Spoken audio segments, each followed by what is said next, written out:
새벽에 나오신 모든 분들에게 하나님께서 말씀의 능력과 기도응답 주시기를 소망합니다. 시편 34편은 표제를 잘 보셔야 합니다. 34편 그 오른쪽을 한번 보실까요? 언제 지었냐면 다윗이 아비멜렉 앞에서 미친 체 하다가 쫓겨나서 지은 시입니다. 사울왕의 추격, 사울왕이 자신을 죽이려고 군대를 동원하는 이 상황을 견디다 못해서 다윗이 이제 블레셋 땅으로 망명을 합니다. 상상할 수 없는 일이 일어나는 것이죠. 내 인생에서 더군다나 골리앗을 무너뜨린 민족의 영웅, 이스라엘의 영웅이 한순간에, 그것도 뭐 큰 잘못을 저지른 것도 아닙니다. 살인을 했다든지 횡령을 했다든지 왕의 이름에 먹칠을 했다든지 전혀 이런 것이 아니고 순수히 사울왕의 시기 때문에 지금 결국 모든 것을 다 잃은 상황에서 자신의 원수된 블레셋 땅으로 망명을 하게 되었습니다.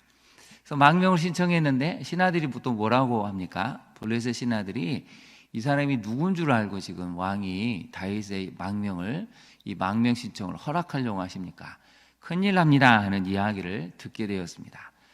이대로 있다가는 내가 죽을 수밖에 없겠구나 싶어서 거짓으로 연기를 하죠. 막 침을 미친 척 흘리기도 하고 또 막 땅에다가 뭘 미친 척 하면서 그적거리기도 하는, 너무 생생하게 미친 사람의 연기를 했기 때문에 이 아비멜렉의 신하들에게 그렇게 이야기를 합니다. 미치광이가 없어서 또 내 왕궁에 미치광이를 데려왔느냐? 하도 어이가 없었는지 신하들에게 그렇게 이야기하고 망명을 받지를 않습니다. 그 상황에서 다윗이 지금 이 시를 지은 것이죠. 미친 체 하다가 쫓겨나서 지었다고 합니다.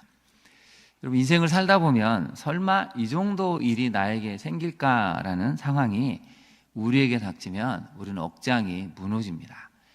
여러분, 다윗이 설마 인생에서 이런 일이 오리라고 생각을 했겠습니까? 살아남기 위해서 미친 척을 해야 되고 왕의 사위가 된 자신이 설마 자기의 미움, 시기심 때문에 모든 것을 잃어버리고 블레셋 땅으로 망명을 해야 될 날이 오리라고 상상이나 했겠습니까?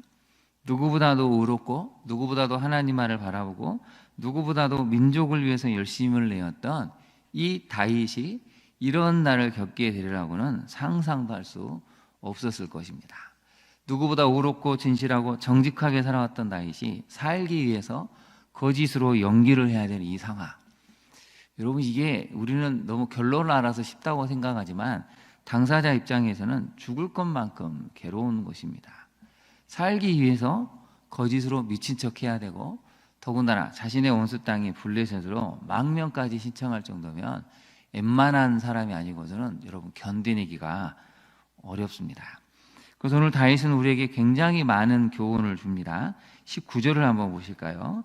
여러분, 이걸 우리가 많이 고민을 해봐야 되는데요. 의인은 무엇이 많다고요? 고난이 많다라고 알려주고 있습니다. 거기다 그냥 별표를 해보시죠. 의인, 하나님 믿는 사람은 고난이 많다는 것입니다. 오늘 새벽기도 나오신 우리 성도님들 중에 고난 없으신 분이 있으십니까? 다 고난이 있습니다. 자녀를 위한 고난이 있죠. 자녀 고난이 있고 건강의 고난이 있고 물질의 고난이 있고 관계의 고난이 있고 신앙의 고난이 있습니다. 그 누구도 고난을 피할 방법은 없습니다. 그래서 다윗은 알려주죠. 의인은 고난이 많다는 것입니다. 개인적으로도 고난이 많지만 하나님을 진실되게 믿으려고 하면 세상이 또 가만히 놔두지를 않습니다. 안팎으로 어마어마한 고난이 있죠. 근데 19절 후반부를 보면 여호와께서 그의 모든 고난에서 건지시는도다라고 알려주고 있습니다. 우리의 모든 고난을 아신 하나님, 우리의 모든 고난 가운데 함께 하시는 하나님이 마침내 우리를 건지신다는 고백이 다윗의 체험이고 다윗의 간증입니다. 오늘 새벽에나 우리 성도님들이 이런 고백을 할 수 있기를 진심으로 축원합니다. 우리는 고난을 겪을 수밖에 없습니다. 고난을 비껴가려고 기도할 것이 아니라 고난이 다가올 때 하나님이 나와 동행하심으로 이겨낼 수 있게 해달라고 기도하는 것이 바로 성경의 가르침이고 다윗의 교훈인 셈이죠. 오늘 34편의 배경을 알면 여러분 1절을 어떻게 시작을 해야 될까요? 만약에 저라면 하나님 어찌하여 나에게 이런 환난을 허락하십니까? 라고 했을 텐데 1절부터가 여러분 다르게 갑니다. 1절 한번 볼까요? 내가 여호와를 항상 송축하며 내 입술로 항상 주를 찬양하리이다. 여러분 이렇게 시작한다는 것이 우리로서는 이해가 안 됩니다. 2절을 한번 볼까요? 내 영혼이 누구를 자랑한다고요? 여호와를 자랑하리니. 여러분 우리가 이렇게 고백을 할 수 있을까요?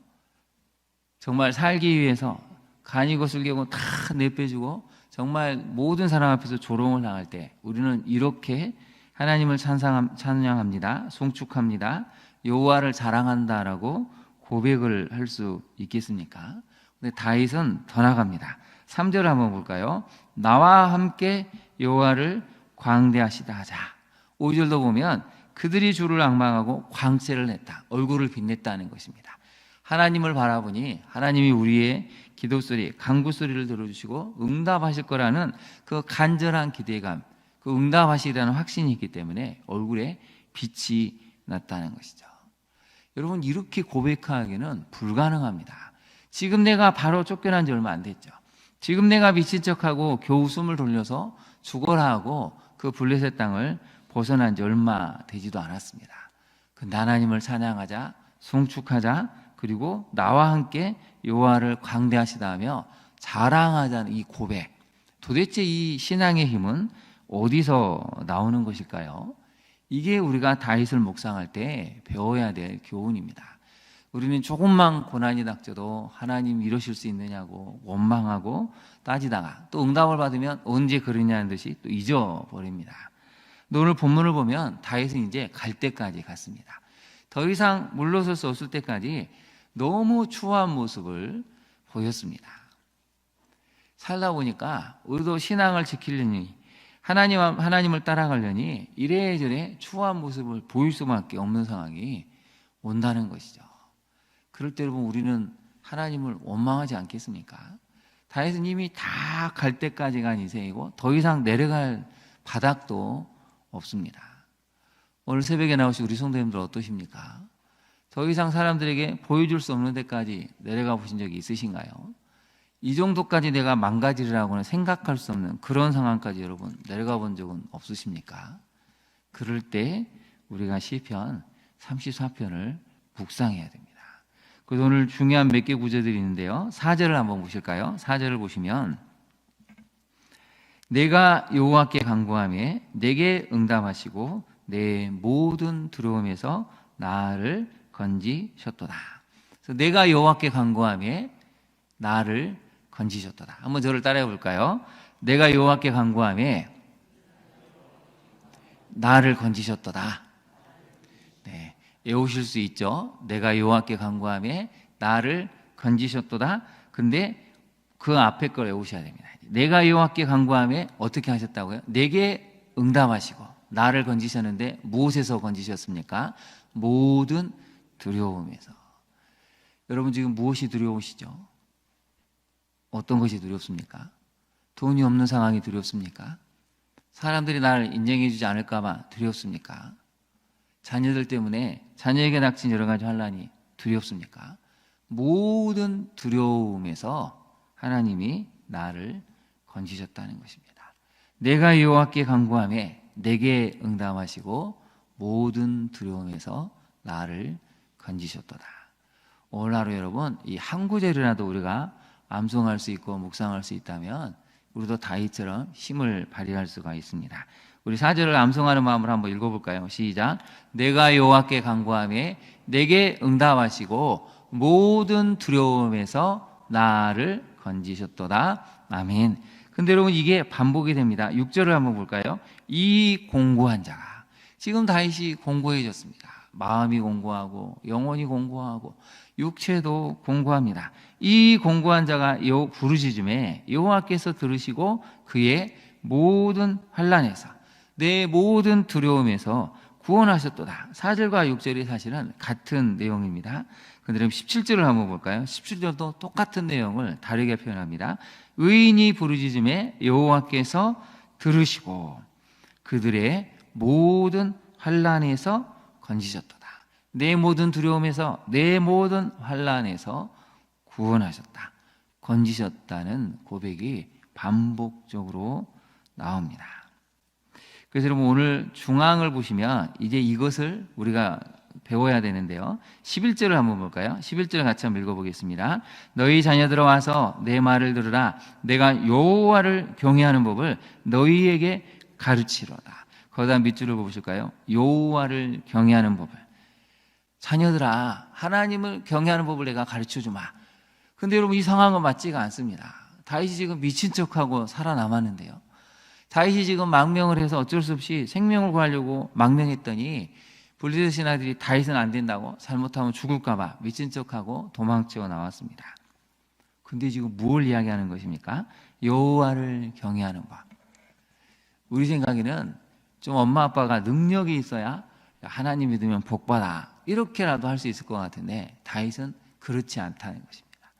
그럼에도 불구하고 하나님을 찬양할 수 있는 일, 그럼에도 불구하고 내가 여호와를 자랑할 수 있고 내 영혼이 흔들리지 않는 이 모습을 통해서 너희가 여호와를 경외하는 법을 배워야 한다는 것입니다. 그래서 시편 34편은 교훈시라고 학자들은 주장을 합니다. 교훈을 주는 것이죠. 정말 갈 때까지 가버린 사람, 더 이상 보여줄 수 없을 만큼 추한 모습도 보여주고 연약한 모습도 보여주지만 그럼에도 불구하고 하나님을 경외하는 이 모습이 우리 자녀들에게 신앙의 모습으로 간직이 돼야 되고 물려줄 수 있는 교훈이 되어야 한다는 것입니다. 그래서 오늘 본문의 메시지를 한번 살펴볼까요? 첫 번째 메시지입니다. 고난 많은 인생에서 비참한 모습을 보일지라도 하나님을 찾는 인생이 승리한다는 것입니다. 19절이 보여주잖아요. 의인은 고난이 많습니다. 그러나 고난 많은 인생에서 다윗은 비참한 모습을 보이죠. 그러나 비참한 모습을 보일지라도 결국 하나님을 찾는 인생이 승리할 수밖에 없다. 이게 34편 전체가 들려주는 중요한 메시지입니다. 여러분 지금 너무 힘이 드십니까? 좀 하나님을 믿긴 하지만 너무 비참한 모습을 보이고 계시나요? 가난해서 가진 것이 없어서 자녀들이 잘 안 돼서 다윗도 그런 인생을 살았습니다. 그래서 다윗은 우리에게 희망을 노래합니다. 내가 여호와께 간구하니 내게 응답하시고 그 모든 두려움에서 나를 건지셨다. 적용을 해볼까요? 다윗처럼 상상도 할 수 없는 위기 앞에서 낮아질 대로 낮아졌습니까? 그때 여러분 주님의 도우심을 간절히 구하고 있으십니까? 우리가 주님을 믿지만 낮아질 대로 낮아지기도 합니다. 근데 그게 부끄러운 것도 아니고 수치스러운 것도 아니고 도망할 그런 것도 아닙니다. 우리가 해야 될 일은 그걸 버텨내고 그래서 우리 자녀들에게 가르쳐야 되죠. 어렵고 힘들 때 하나님을 의지해라. 그 하나님이 우리의 자랑이 되시고 평생 경외할 분이다 라는 것을 알려줘야 한다는 것이죠. 그래서 그럼 10절을 한번 볼까요? 제가 어렸을 때 어머님이 이 기도를 정말 많이 하셨습니다. 너무 어렵고 힘드실 때 저희를 모아놓고 늘 기도하실 때 이 구절이 빠지지 않았습니다. 같이 한번 10절을 읽어볼까요? 젊은 사자는 궁핍하여 줄일지라도 여호와를 찾는 자는 모든 좋은 곳에 부족함이 없으리로다. 아멘. 다윗의 기도가 그대로 이루어졌습니다. 젊은 사자는 자급자족할 수 있습니다. 능력이 있으니까 힘이 있으니까 마음만 먹으면 마음껏 사냥을 할 수가 있죠. 근데 사람은 그렇지 못하다는 것입니다. 하나님이 도와주지 아니하시면 언제든지 고난 때문에 무너질 수 있고 다 없어질 수 있는 상황이죠. 그러나 여호와를 찾는 자는 모든 좋은 곳에 부족함이 없으리로다. 이 고백이 다윗의 현실이 됩니다. 그래서 여러분 힘들고 어려울 때마다 이 말씀을 자주 붙드시고 기도하실 때 하나님이 그 믿음의 고백대로 역사하시고 응답하신다는 것이죠. 그래서 여러분 두 번째 메시지를 한번 살펴볼까요? 모든 두려움 속에서도 주님을 찾고 경외할 때 신앙의 계승이 이루어진다는 것입니다. 여러분 다윗이 얼마나 두려웠겠습니까? 얼마나 비참했겠습니까?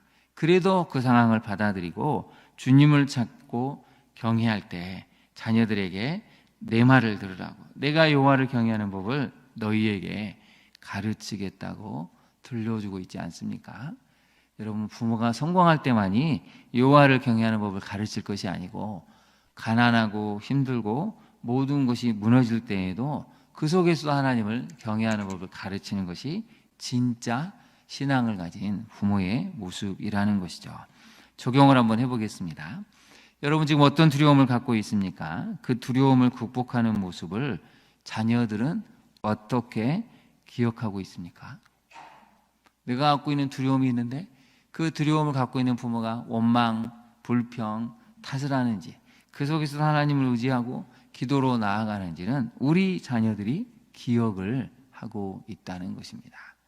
오늘 시편 34편은 정말 중요한 시편입니다. 여러분 힘들고 어려울 때마다 이 말씀을 붙들고 자주 기도하시고 다윗의 인생을 묵상하시면 우리도 힘을 얻을 수 있고 우리도 이 고난 가운데 함께 하신 하나님 때문에 이겨낼 수 있다는 상황을 경험하게 될 것입니다.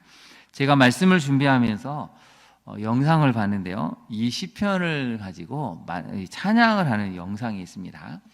우리 한국의 찬양단이 영어로 하는 게 있고 또 미국의 교회에서 성가대회 회중이 이 시편 34편을 가지고 찬양하는 것이 있는데, 여러분 이 찬양의 이 흐름이 어떨 것 같습니까? 우리 생각에는 좀 많이 가라앉고 애달프고 좀 힘이 들 것 같죠. 찬양의 곡조가 굉장히 좀 많이 낮은 톤으로 간절하고 막 살려달라고 이렇게 기도하고 찬양하는 그런 흐름일 것 같은데, 여러분 찬양이 그렇지가 않습니다. 어쩌면 다윗이 이렇게 찬양하지 않았을까 저도 생각하는데요, 우리 1절과 3절까지만 말씀을 같이 읽고 오늘 새벽 기도를 마치도록 하겠습니다. 우리 1절에서 3절까지 같이 한번 읽어볼까요? 힘을 담아서 한번 고백해 보겠습니다. 내가 여호와를 항상 송축하며 내 입술로 항상 주를 찬양하리이다. 내 영혼이 여호와를 자랑하리니 공고한 자들이 이를 듣고 기뻐하리로다. 나와 함께 여호와를 광대하시다며 함께 그의 이름을 높이세. 아멘. 기도하겠습니다. 하나님, 우리도 다윗처럼 이런 힘을 갖기를 원합니다. 비록 낮아질 대로 낮아지고 추워하고 비참한 모습을 보일지라도 하나님은 살아계시다는 이 힘을 가지고 마음껏 찬양하고 지금의 어려운 상황을 마침 하나님은 이 고난 가운데서 두려움에서 건져내실 거라는 이 확신, 우리의 확신 되기를 원합니다. 주님 도와주옵소서. 예수님 이름으로 기도합니다. 아멘. 하늘에 계신 우리 아버지, 아버지의 이름을 거룩하게 하시며 아버지의 나라가 오게 하시며 아버지의 뜻이 하늘에서와 같이 땅에서도 이루어지게 하소서. 오늘 우리에게 일용할 양식을 주시고 우리가 우리에게 잘못한 사람을 용서하여 준 것 같이 우리 죄를 용서하여 주시고 우리를 시험에 빠지지 않게 하시고 악에서 구하소서. 나라와 권능과 영광이 영원히 아버지의 것입니다. 아멘. 함께 기도하겠습니다. 여러분 한 가지만을 놓고 기도하기로 합니다. 하나님, 나도 다윗처럼 이런 힘을 갖게 하옵소서. 신앙의 힘을 갖게 해달라고. 어떤 비참한 상황, 추한 모습을 보이는 상황이 올지라도 그래도 주님께 피하고 내 모든 두려움을 극복해 하신 하나님, 내 모든 환난에서 나를 건지신 하나님을 만날 수 있고 또 그것 때문에 미리 찬양할 수 있고 하나님을 자랑할 수 있는 이 힘을 갖게 해달라고 우리 간절한 마음을 담아 같이 한번 기도하며 나아가겠습니다. 주여,